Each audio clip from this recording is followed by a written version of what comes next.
نو د الله نه ولې نه غواړي شپې د اخره حصه چې شي د الله رحمت لاندینی اسمان ته راکوز شي آواز وکړي وایي څوک شته دی د ګناهونو بخښنه غوښتونکی چې معافې کوم څوک شته چې بخښنه غواړي چې معافې کوم څوک شته تنګ دسته څوک شته فقیر بدحاله چې دعا وکړي چې رزق یې پراخه کم نو د رزق د پراخۍ دعام د الله نه کوه او د بخښنې دعام د الله نه کوه خو سټیم ورله خاص کا او ورځ او شپه کې چېرته یو دوه رکاته د فرضو نه علاوه الله ته ودرېږه او تسبیحات پکې ډېر ډېر وایه او د الله سره د راز و نیاز خبرې کوه سبحان ربی الاعلی سبحان ربی العظیم الحمد لله رب العالمین د الله صفتونه وایا او مانځه کې ورته وایا قل اللهم مالک الملک تؤتی الملک من تشاء وتنزع الملک ممن تشاء وتعز من تشاء وتعز من تشاء وتذل من تشاء بيدك الخير دا الله صفتونه بیانوه نو ته ورته ووایه ان ربي قریب مجیب چې زما رب نږدې دی او قبلونکی دی قالو دوی ورته وی یا صالح ای صالح علیه السلام قد كنت فینا مرجوا ته خو وی په تحقیق سره په مونږ کې مرجوا چې زمونږ د سره ډېر امیدونه تړلي و قبل هذا د دې نه مخکې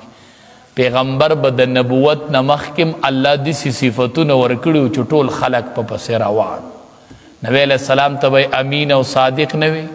داسې هر پیغمبر کې داسې خوبی وي چې خلق به یې کینچ کو خو چې د نبوت دعوه به یې وکړله ایکدم به خلق خلاف شو نو وی ته خو تا نه خو زمونږ ډېر امیدونه او قبل هذا مخکې د دې نه اتنهانا ان نعبد ما یعبد آباؤنا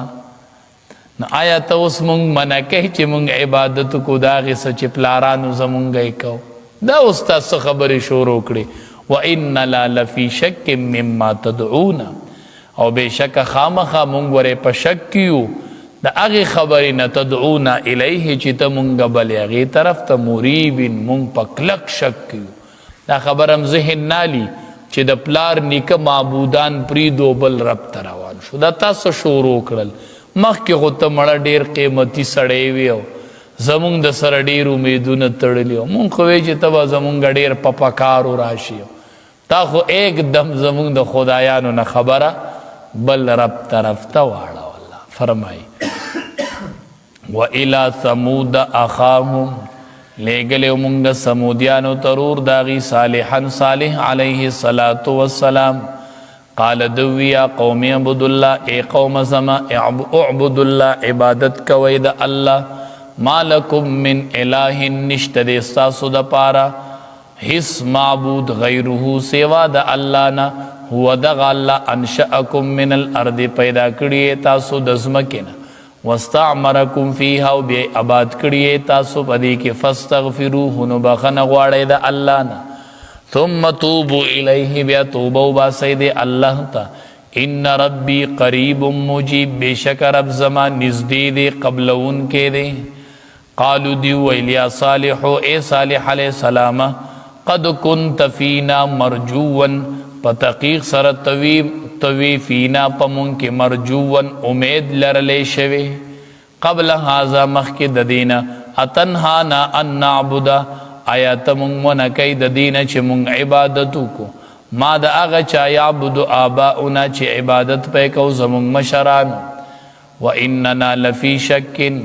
او په تحقیق سره خامخا مونږ په شک کې یو مما د هغې خبرې نه